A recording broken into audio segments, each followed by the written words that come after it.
Hi guys, today we're going to react to Typical of Me by LOLLI WREN. This is a Buy Me a Coffee request from Lost Hate. Thank you, Lost Hate, for this request, for bringing us back to LOLLI WREN, and for your support. Much appreciated. Thank you, Lost Hate. We appreciate your support. And yeah, LOLLI WREN again. Let's check it out.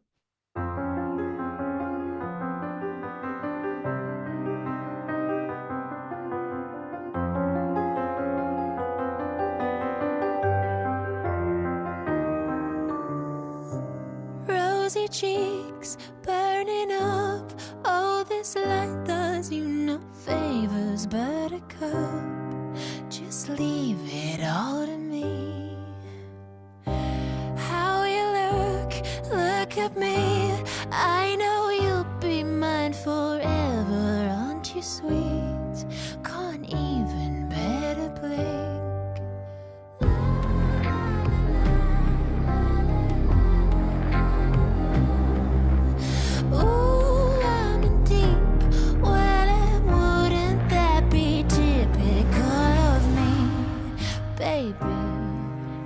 Fascination in the first degree.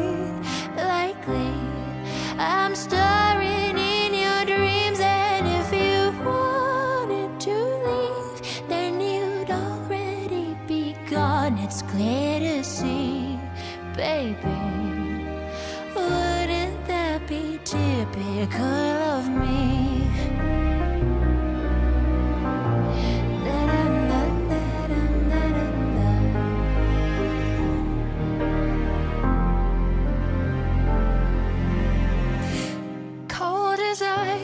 Baby blue, you'd look right at home in heaven, wouldn't you? An angel through and through.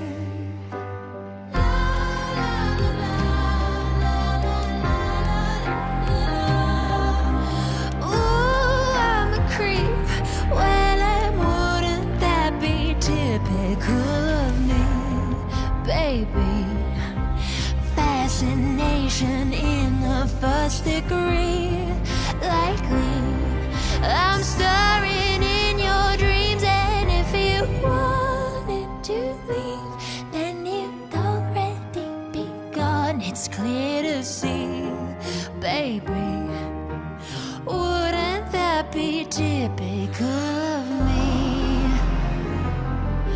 Of me. Of me.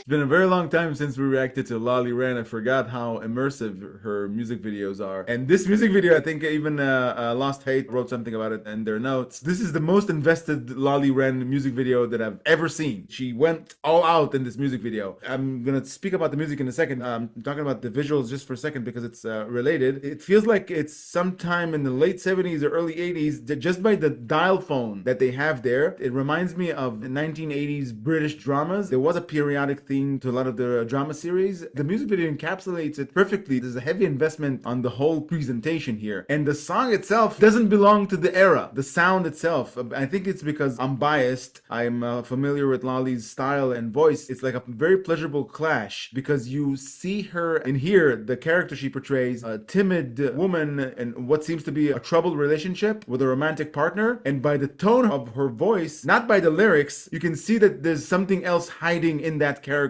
Something not so timid, something not so agreeable. But the lyrics suggest that she's something else. So far, the music, the texture of her voice, the whole presentation musically is very immersive and very beautiful. And she's actually telling a story which you can choose how to absorb from the visuals, from her voice, from the lyrics. Beautiful entry from her that you get to indulge on. That's why I almost forgot to pause. I was sucked into it. It's funny you mentioned the time period it's supposed to portray. I kind of did not even look at the details of that, because in my mind it was playing with like a 40s 50s kind of look with the black and white and what they were wearing. But then I remembered that some of it is also in color. So because I was so kind of drawn into, like you said, like a voice and the song itself, that kind of slipped my mind. I wasn't even really looking to see, like you said, there was a dial phone. I didn't even notice. Like, I know there was a phone, I just didn't really take a close enough look. The cars, the something, I didn't really see. I'll take a look when we keep going. But it just straight away reminded me how I find the way she uses her voice and her voice altogether bears a resemblance to Tori Amos. Tori Amos also had this thing about her, probably still does. I haven't heard much of her music of late. She sings about very dark, serious topics, and there's something playful in the way she sings, in the way she uses her voice. It's almost cynical. With LOLLI WREN, it doesn't feel cynical, but it does feel playful. There's definitely something else, like you said, behind it, and she portrays all that. We've mentioned this before, that she acts with her eyes, but she also acts with her voice. She does a lot of things very artistically. Another thing, as we were going through the video, something popped in my mind. I remember that somebody mentioned something along the way about this particular song. I think she co-directed the music video, which is pretty cool.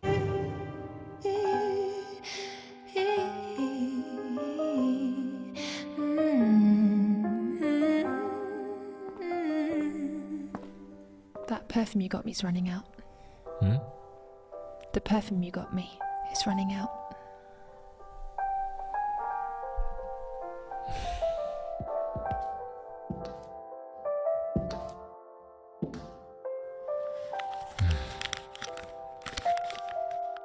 There you go.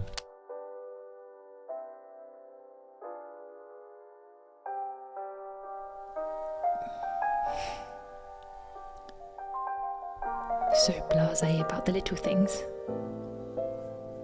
And you're obsessed with them.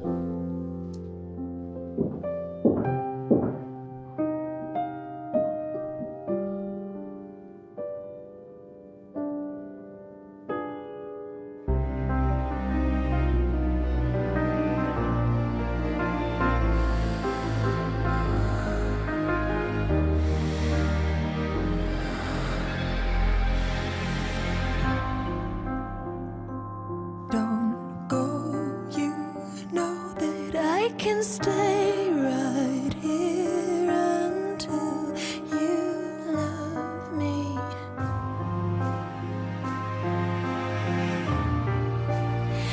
I can be perfect just the way you want me.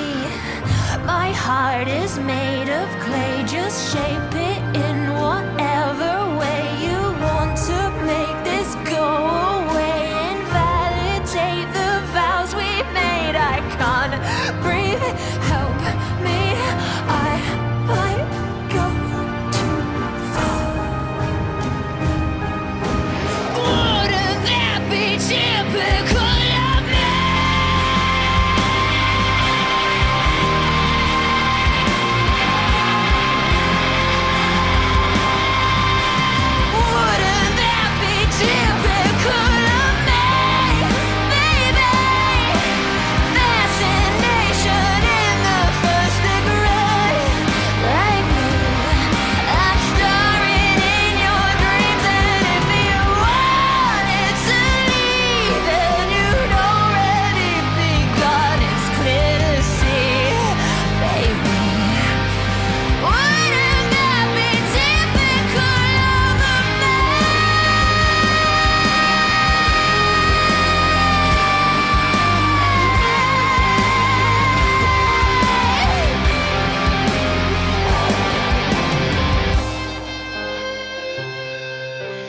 Wouldn't that be typical of me?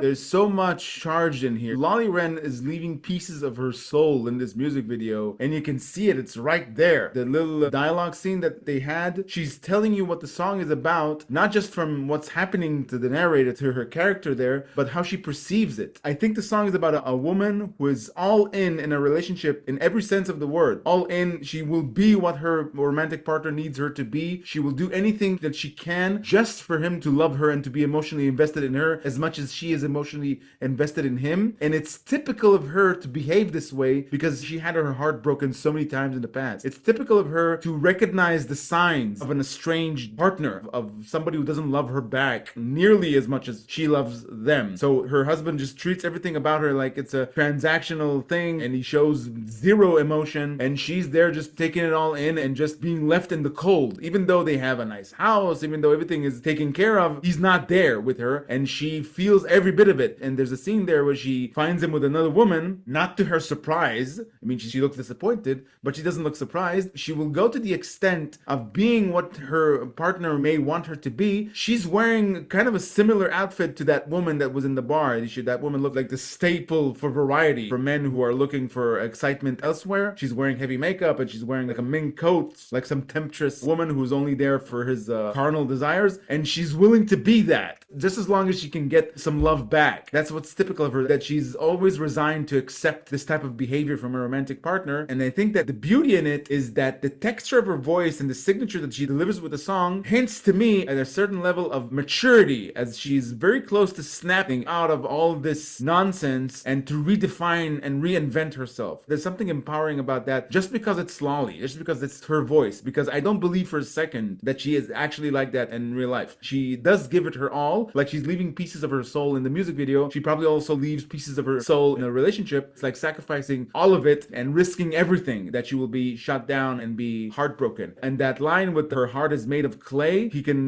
mold it any way he wants. Heart is made of clay, like heart is made of stone. I don't feel anything anymore. You've hurt me so much that I've become numb, but my heart is yours to play with. Shape it as you will. It's like giving up on the relationship when she finds out that there's nothing actually she can do. It's not even about her. It's about her partner and maybe her selection of partner that made this whole thing not work. I could be wrong, but that's what she actually says. It's not that ambiguous. Yeah, there are some levels to the story. It starts off when things were good, when he was loving and she was all into it. And it kind of raised the question in my mind, is this coming from the point of view of a woman, but it could have been just as easily been the man, who go into a relationship knowing the partner and both being in a relationship that seems to be almost agreed upon in a way. This is how we are. And then one of them changes, like they get bored of it or something. Yeah. Like she says to him, it's like, you don't really take much notice of the little things. And he says, well, that's all that's important to you, the little things. What about the bigger things? It's almost like the difference in their worldview came into it and kind of broke the relationship apart. So now he's less attentive. He doesn't care. He doesn't want to be close to her. He brushes her hand away when she comes close. There was a section there where she looked unkempt all of a sudden. She's sitting at home like she's always at home, whereas we don't really see any children here. So it's not like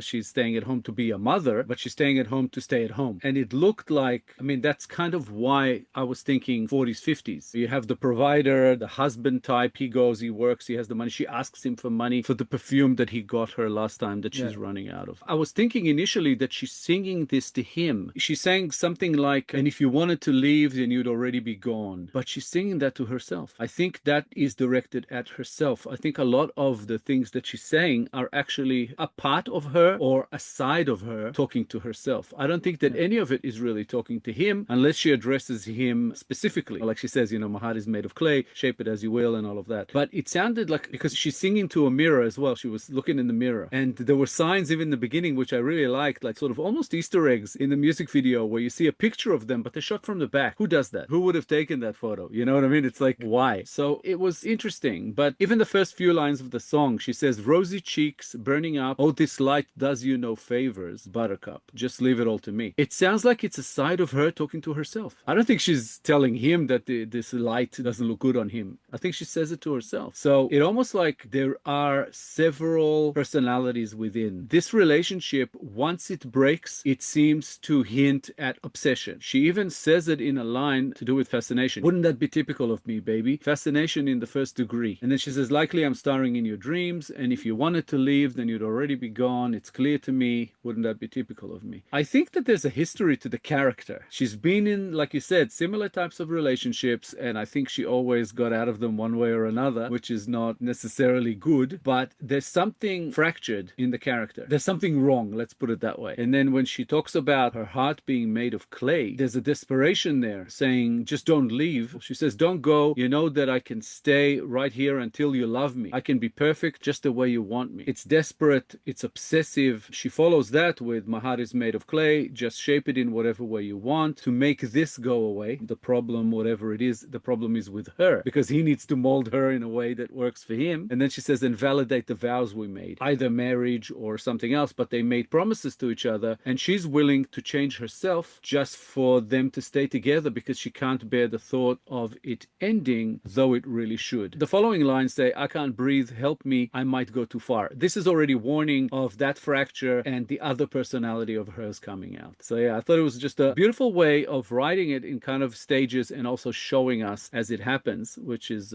really cool.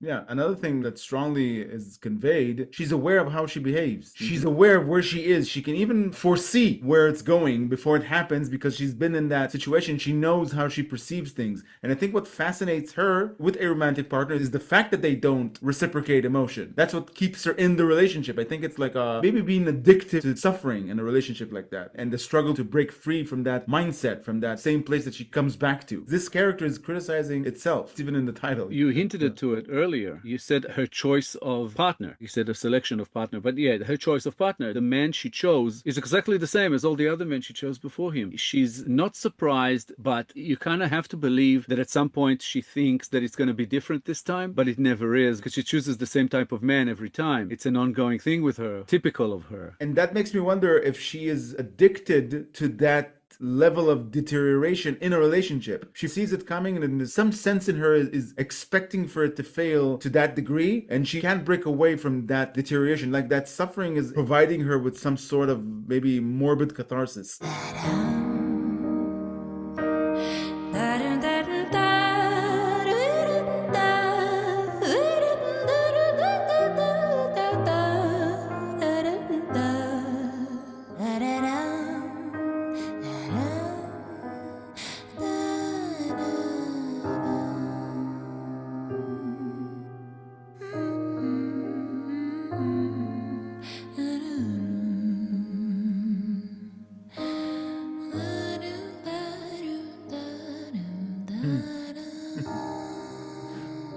Yes.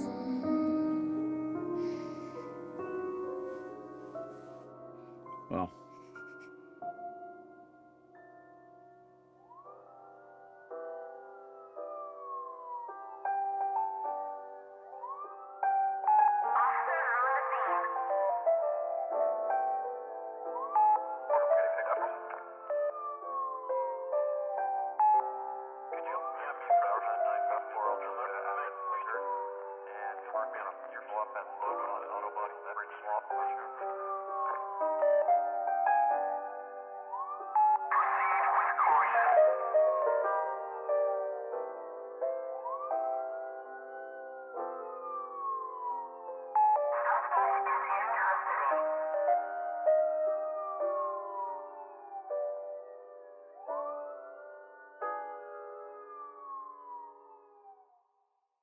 I think that's the frequency she's actually telling us from the start. That's what I mentioned at the beginning, that I don't buy for a second that she's that person, because she delivers something with her voice that it's not the character that we're seeing. There's a dissonance there. She's a serial murderer. She kills her romantic partners as she lets the relationship deteriorate while she maintains a certain demeanor that makes them lose interest. It's like a method of hers. To me, it's more about that whole fractured personality. I think there's like a split personality going on there where she starts off with one in a relationship where she is a certain person and then maybe she changes, which makes them lose interest, and then she snaps, and that's kind of what we got here in the end. But yeah, that box of ties or whatever looks like as victims and all, a whole method. Yeah, but very cinematic, very interesting and beautiful. And we did look at the story and the music video a lot, but I have to say that part where she snaps and the way Lolli sang it, that was amazing. Goosebumps. The voice sounded so good with that bit of scream. It kind of got heavy there. It was fantastic. Loved it. So thank you, Lost Hate, for bringing us back to LOLLI WREN and for your support. This was absolutely amazing. Thank you so much. Thanks, Lost Hate, for this beautiful request. We enjoyed reacting to this song very much. I maintain the opinion this is the best LOLLI WREN music video I've seen as of yet. Thank you for your support. Much appreciated. If you enjoyed this episode, guys, please be sure to like, subscribe, comment, and click the little bell icon so you get notified on all our future videos. Thank you all for sticking with us. Thank you all for your time. As always, our LOLLI WREN reactions playlist should be up on the screen sometime about now. Give it a click. Check her out. She is absolutely amazing. You guys will love her stuff. Thank you guys so much for all the support you're throwing our way. We appreciate you. We'll be back in a couple of days with a new episode, and we hope to see you all then. Thanks a lot, guys. Bye for now. Bye, guys.